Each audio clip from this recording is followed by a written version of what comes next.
우리가 낙심치 않는 이 신앙이란 오늘 이 본문을 여러분 읽어보시면 이 내용이 그대로 있습니다.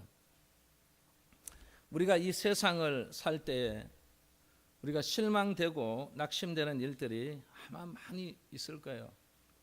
우리가 좋은 일보다는 아마 나쁜 일, 이런 실망하고 낙심되는 일들이 더 많을 것입니다. 가정적으로, 물질적으로, 또 건강적으로, 또 자녀들에게 정말 실망하고 낙심되는 일들이 얼마나 많겠습니까? 그래서 성경은 사람이 산다는 자체가 이미 역경 속에 있다라고 말씀하고 있습니다. 그래서 우리 인생에는 두 가지 비극이 있는데, 하나는 뭐냐면 내 소원대로 이루어지지 못할 때 오는 실망이에요. 여러분, 우리가 내 소원대로 되지 아니하니까 실망하죠. 여러분, 실망해요. 그런데 또 하나는 뭐냐면 소원이 이루어질 때 오는 실망이에요. 아니, 소원이 이루어졌는데 왜 실망하냐? 그 이유는 바로 소원이 이루어져도 만족하지 못하기 때문이에요. 여기에 만족이 뭐예요? 바로 더 큰 욕망을 가지고 있다는 거예요. 그리고 사람이 10억을 벌고 나면 만족을 느낍니까? 아니죠. 100억을 벌고 싶어요. 100억을 벌고 싶으면요, 100억이 자에게 어떤 소망이 이루어졌으면 그것으로 그게 만족을 느껴야 되는데 그렇지 못해요. 또 100억을 주면요, 1000억을 가져요. 이 욕망이란 것은 정말 끊임없이 계속해서 여러분 욕망을 가지게 됩니다. 그런데 우리 이 자리에 참석한 우리 크리스찬들은 우리에게 주어진 이 실망과 낙심의 생을 우리가 어떻게 하면 기쁨의 삶으로 바꾸느냐 말이죠. 그리고 우리는 이 만족한 삶으로 바꿀 수 있냐 말이죠. 그래서 오늘 이 본문 이 8절 이하에 여러 가지 어려운 형편에 임한다고 하더라도 이 내용이 바로 우리에게 이기는 내용, 한마디로 말하면 낙심치 않고 우리의 신앙에서 우리가 계속해서 성장해 가는 놀라운 역사, 이것은 바로 만족한 우리의 삶, 기쁨의 삶을 우리에게 누릴 수 있다는 것입니다. 그래서 오늘 이 바울은 이 낙심치 않은 이 신앙을 오늘 이 본문은 이렇게 표현했습니다. 제일 먼저는 사방으로 우겨삼을 당하여도 사이지 아니하며 그랬습니다. 바울은 이 복음을 전가할 때 모든 면에서 어려움을 당했어요. 여러분 가정에 여러분 사업도 많이 어렵지 않습니까? 어떤 데는 참 그 사업 때문에 눈물을 흘릴 때도 얼마나 많이 있습니까? 그런데 이 복음에도 마찬가지예요. 바울이 이 복음 때문에 많이 울고 그리고 많은 어려움을 겪었어요. 얼마나 그가 이 복음 전가하는데 힘드냐면 고린도서 12장에 보면 우리 마음에 사형 선고를 받은 줄 알았다고 했습니다. 이 복음이 얼마나 하면 사형 선고 받은 줄 알았다. 여러분, 우리 사람이 사형 선고 받으면 얼마나 그거 합니까? 그것처럼 우리 복음을 전가하는데 이 사형 선고 받은 그런 마음이었다는 거죠. 그리고 고린도서 7장 5절에 보면 우리 육체가 편치 못하고 환난을 당하여 안으로는 두려움이라고 하겠습니다. 사람이 이 마음에 두려움이 밀려오면요, 이거 못 사는 거예요. 두려움이 밀려오는 거예요. 엄청난 이 두려움이 밀려오는 거예요. 그런데 바울은 선포했습니다. 어떻게 선포했습니까? 사방으로 우겨삼을 당하여도 실망하지 않는 것은 하나님이 사이지 아니하도록 보호해 주신다는 것입니다. 여러분 믿으십니까? 바울은 사방으로 길이 막혀도 나 갈 길이 있다고 선포했습니다. 여러분 이걸 믿으셔야 됩니다. 그래서 우리 성경에 보면 이 열왕기하 6장에 보면 엘리사 선지자가 도단성에 나타났다는 첩보를 여러분 보고 봤습니다. 그래서 아람 왕은 말과 병거와 많은 군사를 보내서 도단성을 완전히 에워쌌다는 거죠. 이 한 사람만 잡으면 된다는 말이에요. 한 사람만. 여러분 생각에는 한 사람이 아무것도 아닌 것 같지만 이 한 사람이 중요해요. 교회도 여러분 영적인 한 사람이 있으면요 끝나는 거예요. 여러분 사업장에도 정말 사업장에 한 사람 같은 오른팔과 같은 사람 한 사람 있으면 이 사업도 끝나는 거예요. 여러분. 많은 사람이 물론 있으면 좋겠지만 진짜 어디라도 한 사람이에요. 여러분 가정에도 한 사람만 잘 서 있으면요 이 가정이 돼요. 여러분. 그래서 이 도단성을 에워싸 있는데 아침이 됐습니다.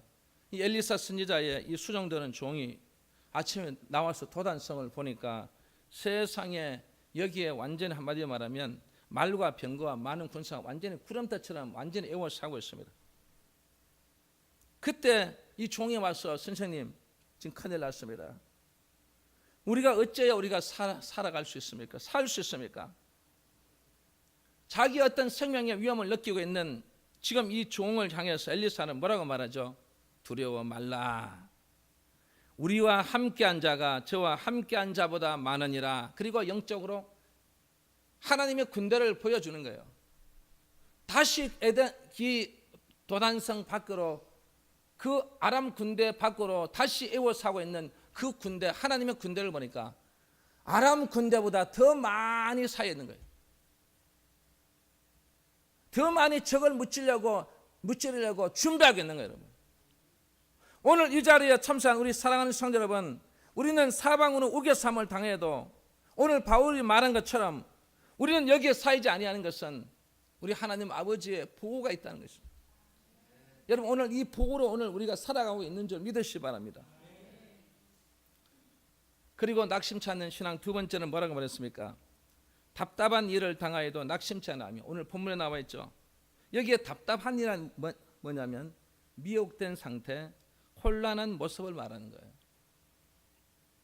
그리고 사람에게 역경이 오면요, 사람은 당황하게 되죠. 당황하는 것만 아니라 낙심하게 되는 거예요. 그래서 우리는 오늘 이 자리에 있는 우리 믿음의 자녀들은 답답한 일을 아무리 당해도 낙심하지 말라는 이 바울의 말은, 우리가 어려운 일을 당해도 우리는 어떤 형태든 간에 우리는 믿음을 가져야 된다는 것입니다. 여러분, 정말 굳건한 믿음을 가지시기 바랍니다. 왜? 믿음이 있으면 낙심치 않는 거예요.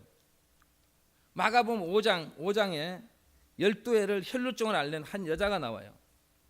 이 여인을 표현하기를 많은 괴로움을 받고, 그리고 자기 있던 돈도 다 흡입하고, 그리고 아무 효험이 없어서, 그리고 도리어 더 중요해져서 이제는 이 여인이 죽을 날만 기다리고 있다는 말이에요. 그런데 어느 날 예수의 소문을 듣게 됩니다. 예수 그리스도의 그 귀한 능력의 소문을 듣게 되고, 예수가 오늘 우리 마을을 지나간다는 소문을 듣게 됩니다. 그때 그는 무슨 생각을 하냐면, 야, 내가 오늘 예수님께 가서 예수님의 옷자락만 잡아도 내 병이 낫겠다는 믿음이 생겨난 것입니다. 오늘 이 자리에 참석한 여러분, 이 여인처럼 믿음이 날마다 여러분, 이게 성장해야 돼요. 믿음이 계속해서 나타나야 된다는 말이에요. 이 여인이 지금까지는 절망하고 있었는데 예수의 소문을 듣고 예수님이 오늘 지나가는 그분에게 가서 옷자락만 만져도 내가 병이 낫는다는 믿음이 생기니까 그는 예수님께로 달려간 것입니다. 그래서 예수님이 옷자락을 잡은 것입니다. 예수님이 그 옷자락을 잡을 때 그는 낙심하지 않았습니다. 그는 당황하지도 아니하고 오직 주님의 이 옷자락만 잡으면 내 병이 낫는다는 믿음을 갖고 가서 그 옷자락을 잡을 때 역사가 일어난 것입니다. 그리고 세 번째는 핍박을 받아도 오늘 본문에 그랬죠. 버림받지 아니한 데 있습니다.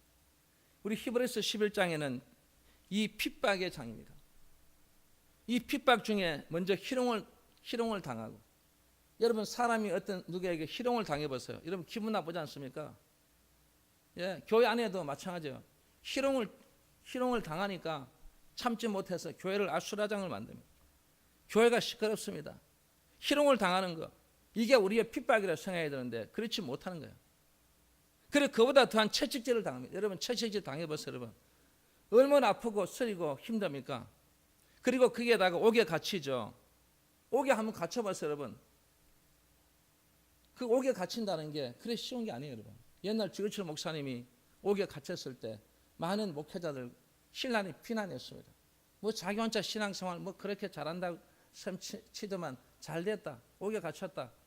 여러분 그 옥에 갇힌다는 게 그렇게 여러분 쉬운 일이 아니에요. 그리고 이 옥에 갇히는 게 있지만 돌에 맞아 죽는 경우도 있습니다.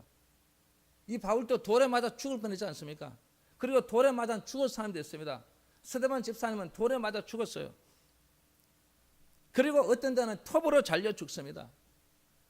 여러분 톱에 잘려서 한번 여러분 죽는다고 생각해 보세요. 얼마나 고통스럽겠어요. 그리고 칼에 찔려서 칼에 난도질을 당하는, 이게 전부 뭐라고 핍박이라는 것입니다. 그런데 우리가 이런 우리의 핍박을 당하는 모든 사람이 버린다고 하더라도 하나님은 버리지 아니하신다는 게 바울의 결론이에요. 그리고 여러분 보세요. 모든 사람이 다 나를 버린다고 하더라도 오늘 하나님 아버지는 나를 절대로 버리지 않는다는 거예요. 요한복음 5장에 보면 38년 된 이 병자가 나오지 않습니까? 이 병자를 보세요. 이 병자는 가족으로부터 버림을 받았어. 그래서 혼자 그렇게 외로이 살아갑니다. 그리고 이웃으로부터 또 버림받았습니다. 그런데 중요한 것은 예수님께서 이 38년 된 병자에게 찾아가서 주님께서 뭐라고 말했습니까? 내가 낫고자 하느냐? 여러분, 이런 사람들을 다 버렸을지라도 하나님 아버지는 절대로 버리지 않는다는 사실을 우리 성도들이 꼭 명심해야 될 점이 있습니다. 네 번째는 오늘 본문에 보면 그 꿇어뜨림을 당하여도 망하지 않았습니다. 이것은 한층 더 격심한 핍박을 가리키는 것을 말합니다. 사람이 거꾸러진다는 것은 뭐냐면 일어날 수가 없다는 것은 죽음을 뜻하는 거예요. 완전히 망했다는 뜻입니다. 그런데 하나님은 시편 37편 24절에 보니까 저는 넘어지나 아주 엎드러지지 아니함은 여호와께서 손으로 붙드심이로다. 이 말은 무슨 말입니까? 내가 지금 넘어 있는데 밑에는 어떤 손이 있다고요? 하나님 아버지의 손이 밑에 있다는 거예요, 여러분. 여러분을 받치고 있다는 것입니다. 이것은 여러분이 완전히 무너뜨려져서 완전히 거꾸러뜨림을 당한 게 아니라는 것입니다. 그 하나님의 손이 그 밑에 여러분을 받치고 있다는 뜻입니다. 그래서 잠언 24장 16절에 보니까 의인은 7번 넘어질지라도 다시 일어나려니와 악인은 재앙으로 인하여 엎드러진다고 했습니다. 여러분 7번을 넘어지더라도 다시 일어난다. 왜 그렇습니까? 그 엎드러진 그 밑에는 하나님 아버지의 손이 여러분을 받쳐주고 있다는 사실을 우리 성도들이 꼭 명심해야 될 점이 있습니다. 마지막 5번째는 예수의 죽인 것을 몸에 짊어지면 예수의 생명도 우리 몸에 나타나게 하려 함이라고 오늘 본문에 분명하게 말했습니다. 성도들이 주님께서 당한 고난을 당하여 주의 고난에 동참하면 그리스도께서 받으신 생명의 영광도 함께 받게 된다는 것입니다. 그래서 바울은 고린도후서 4장 16절에서 18절에 보면 사도 바울은 낙심치 않는 원인을 2가지로 말해서 하나는 뭐냐면 속 사람이 날로 새로워지기 때문에 했습니다. 여러분 우리 속 사람이 새로워져야 됩니다.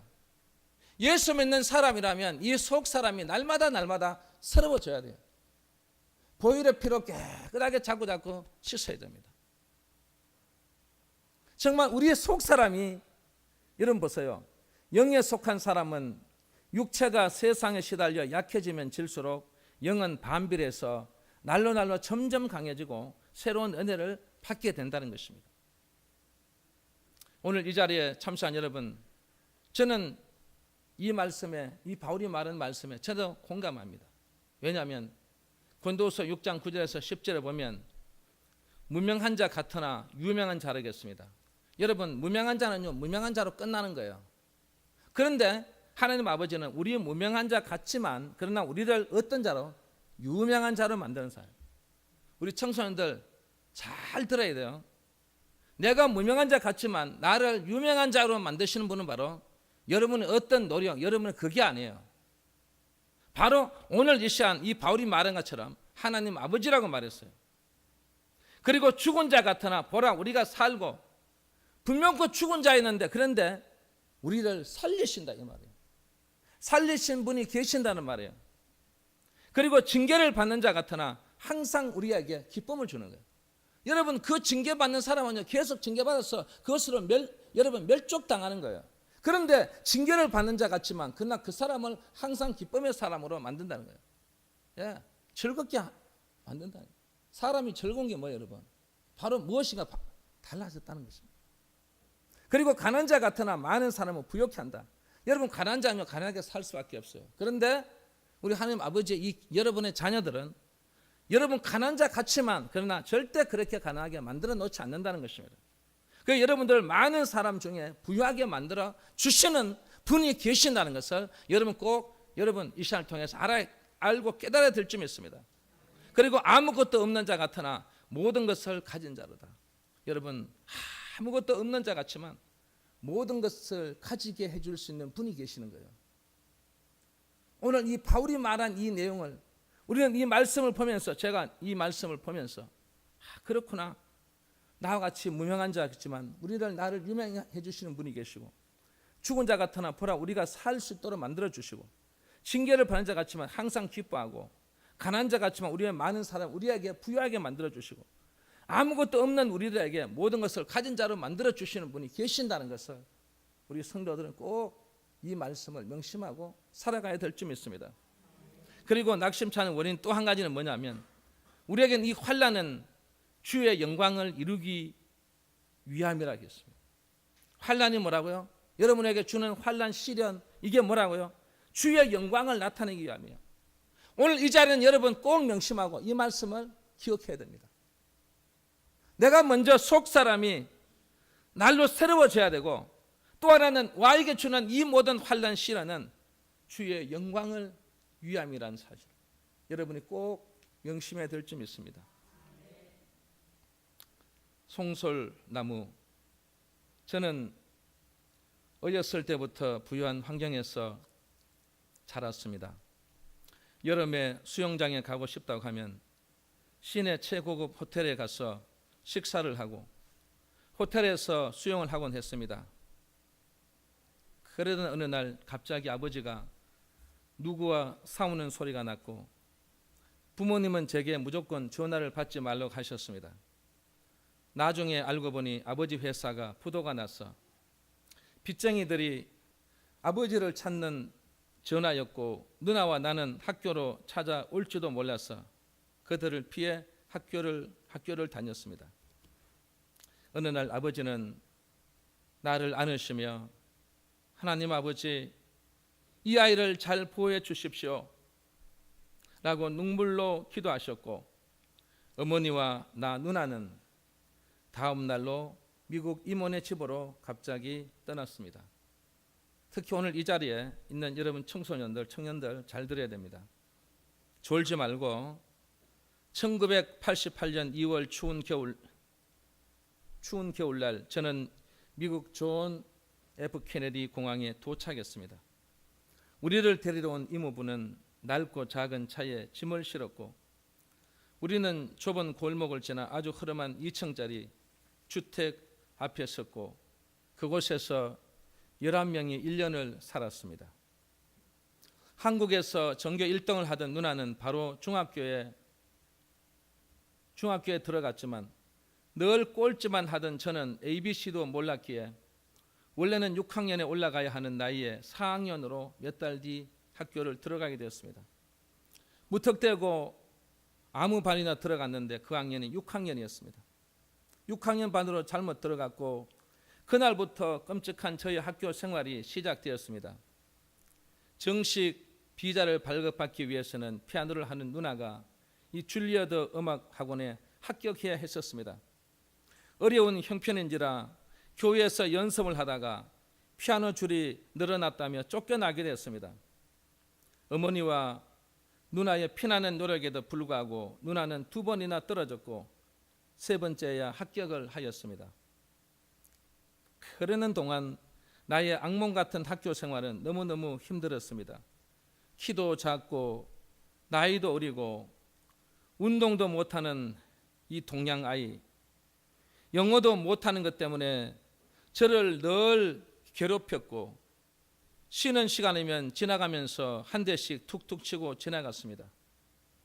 1달러 25센트의 점심 급식비를 아끼려 어머니는 매일 도시락을 사주셨는데, 아이들은 우유를 내 도시락에 붓기도 했고, 저는 너무 맞아서 기가 찢어져 피가 나거나 사물함에 갇히기도 했습니다. 제가 학교에서 아이들의 비난과 놀림을 피할 곳은 오직 한 곳이었습니다. 그곳은 바로 화장실이었습니다. 화장실에만 들어가면 마음이 놓이고, 화장실에만 가면 왠지 불안하지가 않았습니다. 그런데 하루는 이 변기 위에 쭈그리고 앉아서 하나님께 따지듯이 물었습니다. 하나님, 왜 내가 미국에 와서 이런 고통을 당해야 하나요? 누나는 똑똑하게 만들어 주셔서 엄마의 사랑을 받게 하시면서 왜 저는 키도 작고 운동도 못하고 공부도 못하고 영어도 못해서 맨날 엄마에게 친구들에게 야단을 맞고 놀림만 받게 하십니까? 저는 울면서 부르짖었습니다. 그때 어떤 분이 처음으로 제게 오시는 게 느껴졌습니다. 얘야, 내가 여기 있잖아. 늘 너와 함께 하고 있잖아.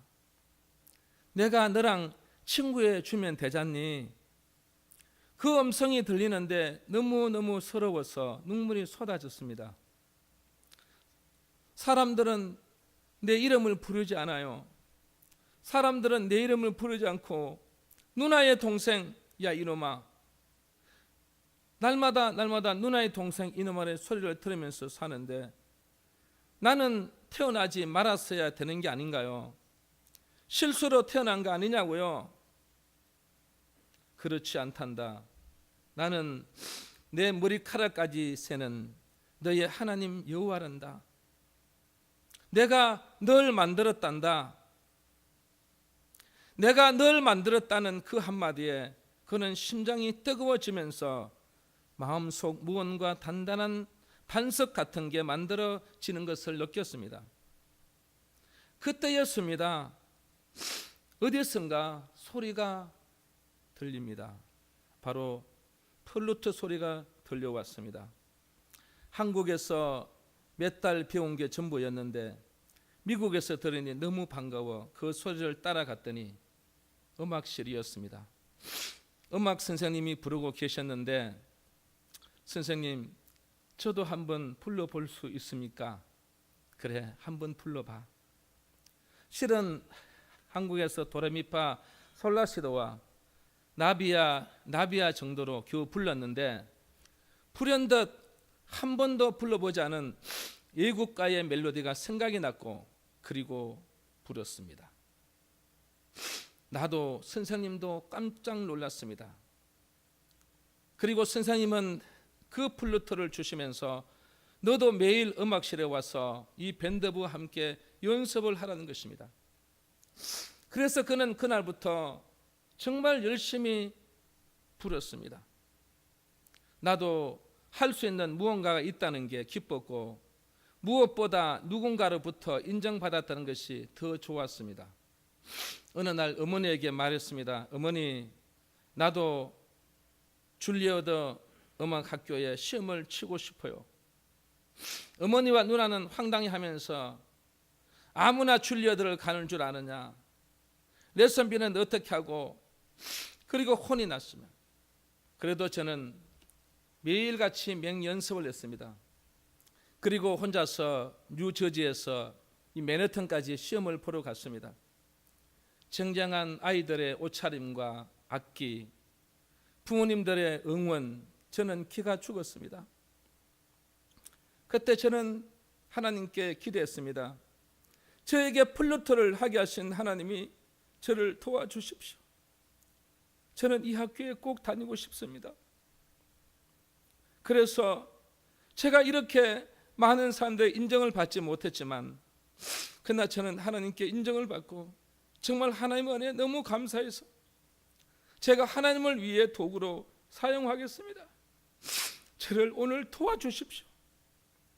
그리고 그는 기도하고 그는 들어가서 이 플룻을 연주했는데 다른 학생들은 전곡을 다 연주하지 않았지만 저는 다 전곡을 다 연주하는 그 영광을 누리게 되었습니다.